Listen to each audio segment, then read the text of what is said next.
Let me just take the moment here to make a linkage. North America is not completely the United States, and I think you'll find a lot of sympathy in this room about aviation taxes and security taxes in particular. The debate that's underway right now in Europe and the United States about the growth of the Middle Eastern carriers, the economist, it always fascinates me about the role that certain sectors play in our overall society and how some governments will actually embrace the need to support that and others will embrace the opportunity to exploit that. Let me just stop there before I get into too much trouble. So I was asked to provide an update on a presentation I had actually done two years ago, Canadian Aviation by the Numbers, and I will go through kind of numerically some of the things that are happening, but I'll also talk about a couple of trends that are actually quite important in the industry. I want to make sure that's the right presentation. Okay. First, let me talk about commercial passengers. So this diagram is the growth in Canadian air passenger traffic. We started this in 1988 and brought it forward. You can see that we have growth, and actually the last 2 years in particular have been very good for Canada. We have many of our air carriers, certainly Air Canada and WestJet, but also Porter and others that have actually been adding a fair amount of capacity into the market. At the bottom, we have our domestic services, transporter and the international, and up at the top is international. I hope you appreciate the color schemes that we've adopted here at InterVistas. I think they're very pretty. The only problem I have is that I'm green-blue colorblind, so if I confuse you a little bit, please ask. So I am told the bars on the left are blue. So what this diagram is showing the percentage of Canadian air traffic in the non-domestic sector. So we've got transporter and we've got international. So transporter, and the years here, they're not always 1, 2, 3. There's different year gaps here, just so I can show a longer trend here. But we can see the big increase in the mid-1990s when we had open skies. But this market has rationalized. In part, the exchange rate may be a part of it, but I think there's other reasons as well. The other international sector, though, of course, has grown. And it's interesting that at this point, the two sectors are almost the same size. And I've just added 2 little boxes there. So you can see on the left in 1988, Canada-wide, 28% of the traffic was not domestic, and now that's 40%. So you can see how the big growth in the non-domestic sectors here in Canada, connectivity is a important role there. This is something similar for the United States. Now this goes back into 1962. You can see how dominated the U.S. air transport market is by domestic services. Although the lighter band at the top is the international. The U.S. doesn't break out transporter separately.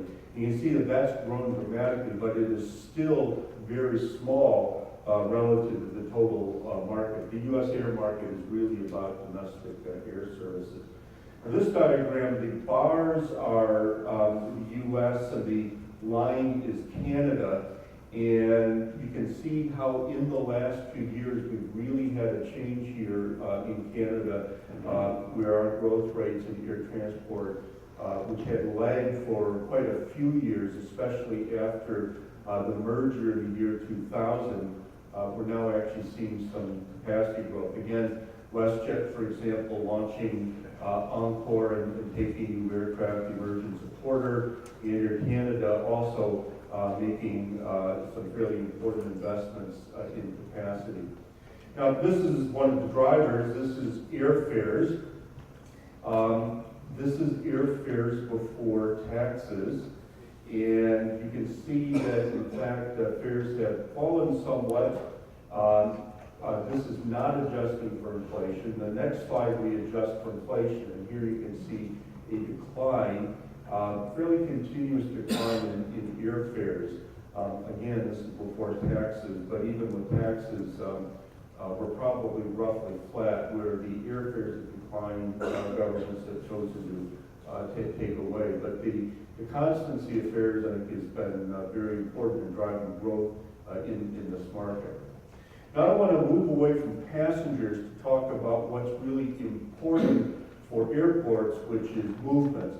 Movements are what you build capacity for. Movements is where the public has a lot of commentary, especially when it comes to things such as noise. And I think the key message here in Canada is that our movements have not grown a lot here. The next diagram, I actually highlight the dashed line is an index of passenger traffic. So both lines started at 100 on the left-hand side, and the solid line then is the growth in the number of movements. So we've actually been able to grow traffic significantly without the need to increase the number of movements on our runway system. That's important, because if this had not happened, there'd be a lot of pressure for additional runway capacity.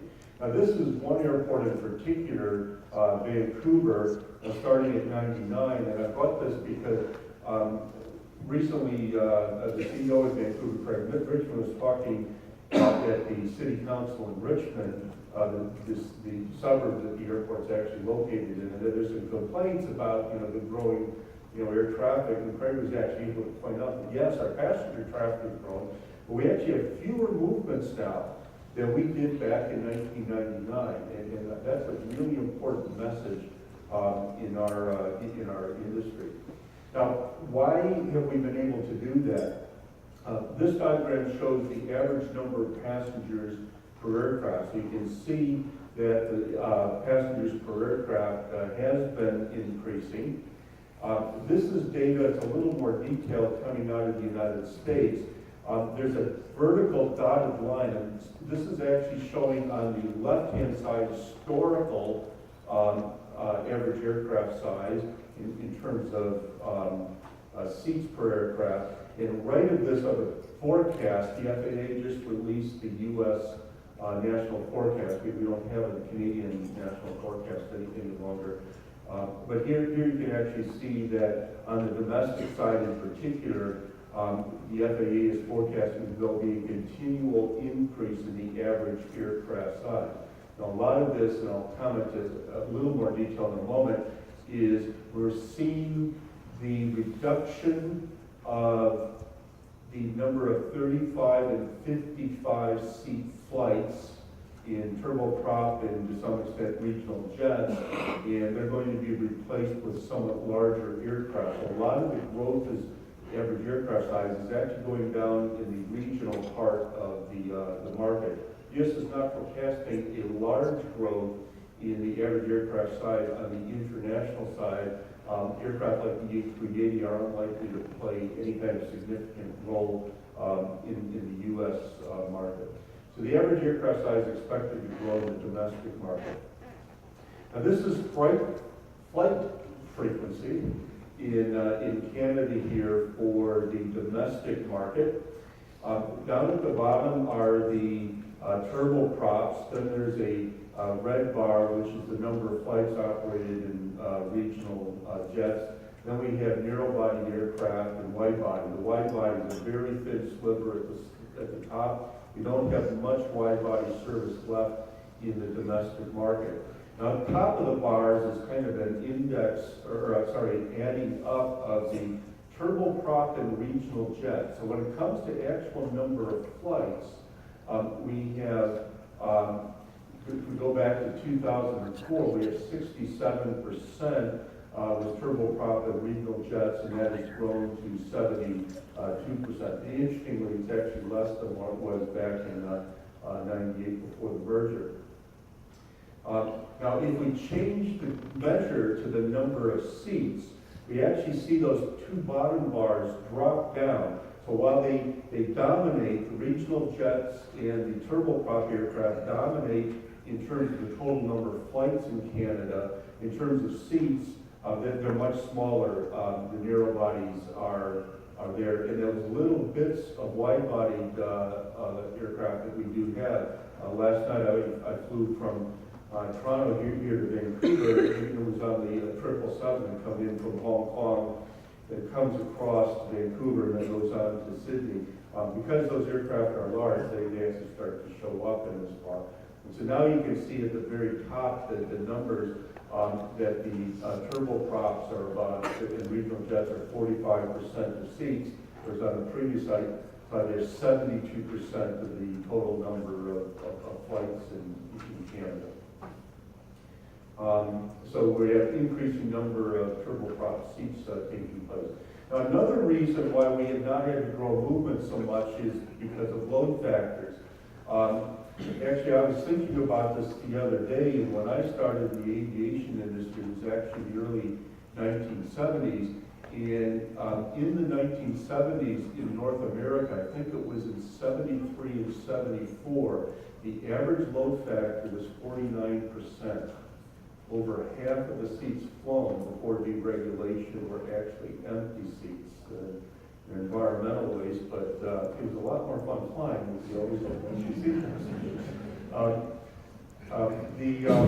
Here, however, now we've seen fairly significant growth. We're kind of in the range now, somewhere between about 81 and 84%. Kind of bounce around in that range.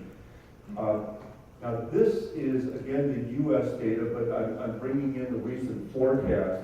And essentially what we're forecasting, and I think this will be the case for Canada as well, is that huge load factor growth. That the red line here is kind of an average then of the domestic and international load factors.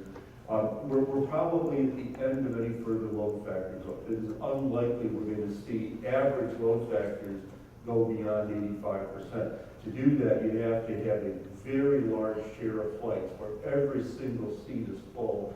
And that doesn't have good economics for the airlines because it means that you'll be denying seats to the high fare paying but late booking customers. It's unlikely that we're ever going to see 90% average load factor.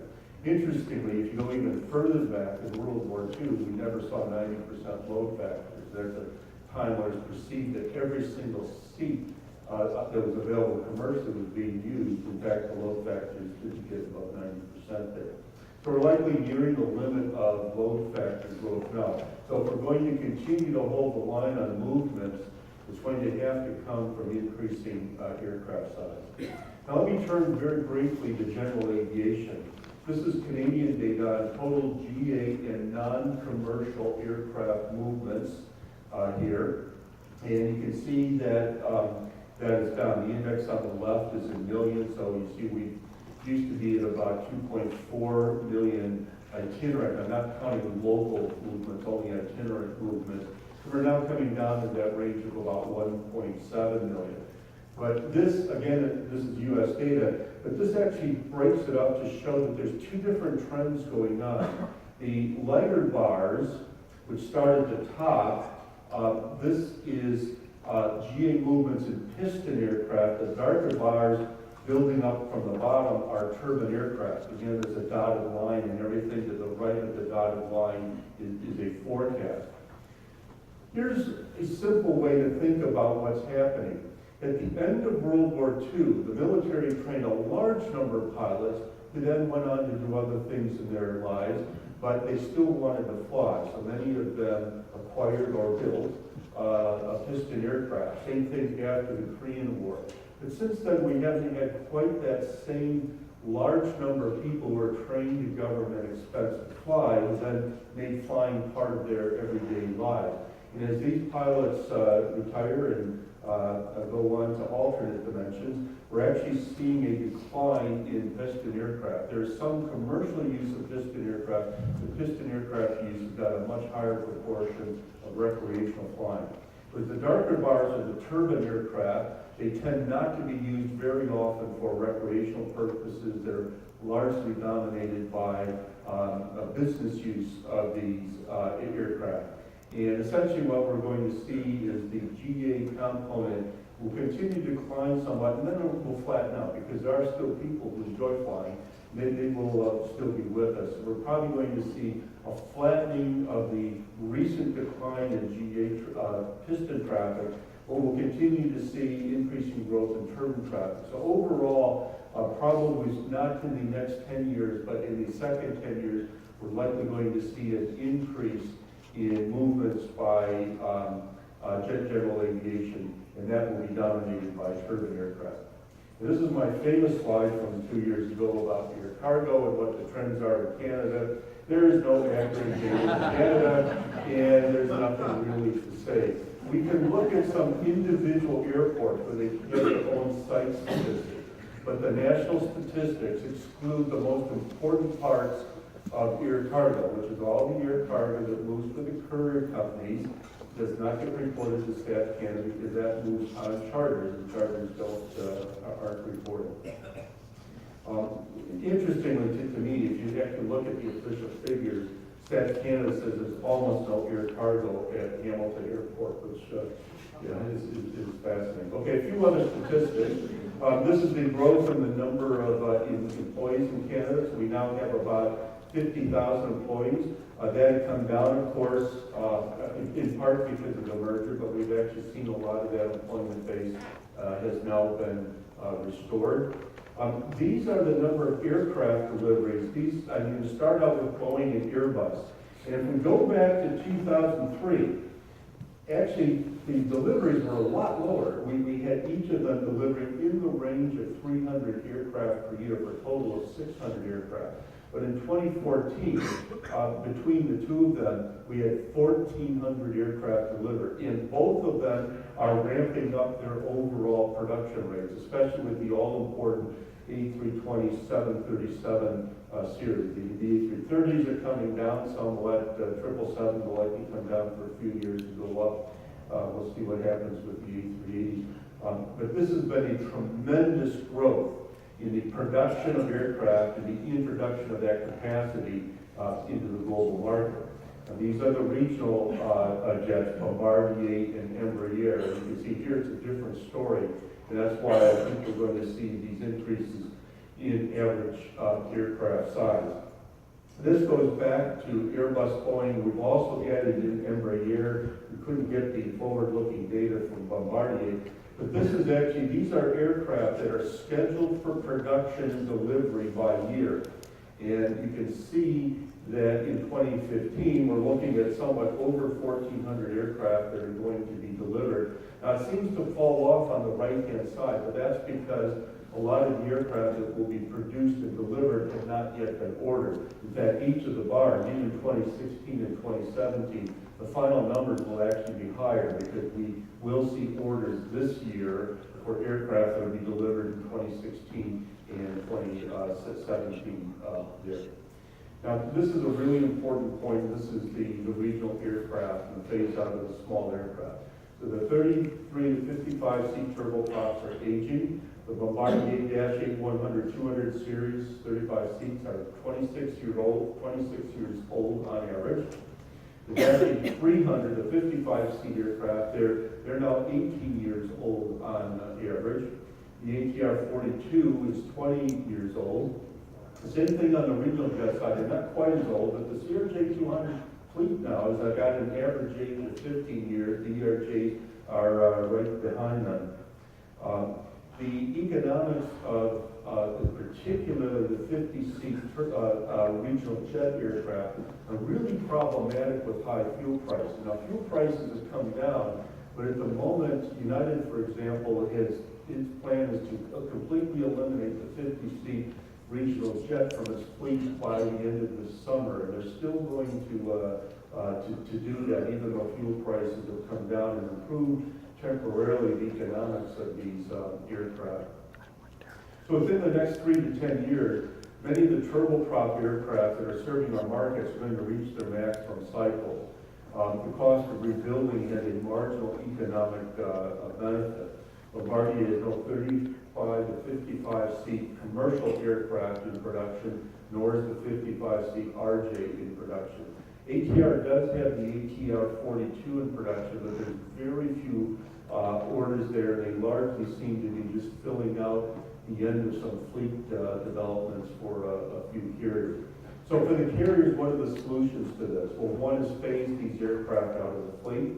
Another is to try and find the newer of these aircraft and replace your old ones with ones that are only 10 years old. Or the last one is to rebuild these aircraft to extend their lifetime. And I've got the example here of what Air Canada has indicated it's going to do. They have decided to buy 23 Q400s. So this is going to be increasing their capacity in the 70 to 80 seat turboprop range. They also decided, and this was really interesting, fuel prices might have had a role in this, but they have decided to refurbish, or rebuild, I should say, 19 of their Dash 8-300s. That's about 2/3 of their 55-seat aircraft are now going to be rebuilt. And this will extend the number of cycles with the short-range aircraft, not hours, but cycles. The number of cycles will go from 80,000 to 120,000 cycles. So Air Canada is going to say we're going to keep some of the 50-seat aircraft. Now, Bombardier has a 35-seat rebuild program as well, but Air Canada has not availed themselves of that. And these are the older aircraft that Air Canada had. They could still decide to do this, but it just doesn't seem like the economics of this are particularly beneficial. Another important development is rebanking. Many airlines unbanked their hubs in the early 2000s to cut costs. Now, a lot of hubs, they operate on what sometimes we call banks of flight or complexes. A whole bunch of flights come in, everybody scrambles and changes plane, and then they all fly up. And then the airport is empty for a number of hours, and we repeat the process. So many of the hub airports will operate a number in the old days, they actually used to operate a number of intense complexes. But in the early 2000s, they kind of moved away from that, where they went to what they call rolling hubs. And one of the reasons for that is they put regional aircraft, both turboprops and regional jets, into the market. Because there's high frequency, if a flight came in from a small or mid-sized city, but because there's so many flights per day, they didn't have to time that flight precisely to a big bank of flights. And now some airlines are starting to rebank. American and United are both rebanking its flights, and this is more expensive to operate. But if you take a market that used to have 3 flights per day in a 55-seat aircraft, and you replace that with 2 flights per day with a 70-seat aircraft, the connections have to work really well. And I think that's one of the reasons that's driving the carriers to rebank flights. Financially, I'm near the end now. Financially, these are the revenues and expenses of the Canadian air carriers, dominated obviously by Air Canada and WestJet. The good news is that the revenues are exceeding the operating expenses at the moment, but the difference is really thin. These are really thin margins that the airlines operate. So when there's the next economic recession or other crisis comes, the carriers are going to be hard-pressed financially. This is the return on assets for the Canadian air carriers.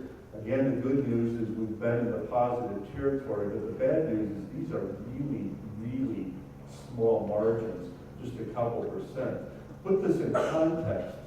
The GDS operators, Global Distribution Systems, the people who run the computer reservation and internet reservation sites, their rates of return are about 24 to 39%. They're extremely high. Freight forwarders are well into the double digits, but the airlines who provide the service, we're talking about just a couple percent. This is actually less than their cost of capital. Another kind of way to think about what's happening, we've got a 4% decrease in departures, but a 6% increase in gauge underway, and that's leading to an actual decline in capacity, an increase in capacity of about 2%. You can see how the nature of our market is changing. Fewer departures, somewhat larger aircraft size for a net increase in capacity. This is investment by Canadian airports. Since airports were transferred, for each airport we took the transfer date We looked at their balance sheets as to how much they've invested. Canadian airports, to their credit, have invested $16 billion since airport authorities were transporting. Since 2004 alone, that's actually been $11 billion. And here you show how that gets divided up into a number of the different level 1 airports in Canada. This is the diagram of the rents paid to Transport Canada. And of course, in 2005, the government changed the rent schedule. So they at least made one step in the right direction, but it's still significant. You can't see it, but the U.S. airport rents are also in this diagram. They're essentially zero. Enough said about that. This is air travel security charges and expenditures. So the lighter bar is the revenues. Sorry about the code ones here. So the darker bar are the revenues that the government of Canada collects on the air travel security charge. The lighter bar is the operating expenditure of CATSA. You can see that there's over recovery in the last few years, and certainly in the early years of this hideous tax that's been put in place. There's a little more detail. Since 2003, ATSC revenues are $5.6 billion, operating expenses of $5.3, CAT's investment of $1 billion. So overall, since 2003, it's a little bit more balanced, but in the first 2 years, it was really out of balance. But I just want to echo this point whenever I have a chance. The Department of Finance has said several times, including at this conference 4 years ago, that aviation security is a benefit to passengers, and therefore passengers must pay for it. And this is such wrong-headed thinking. Aviation security is about the security of Canadians and our visitors. On 9/11, 7 times more people died in office buildings than died on aircraft. And in countries such as Israel that have faced severe aviation security, when you fix aviation security, the threat simply moves to shopping centers, nightclubs, bus stops, and other things.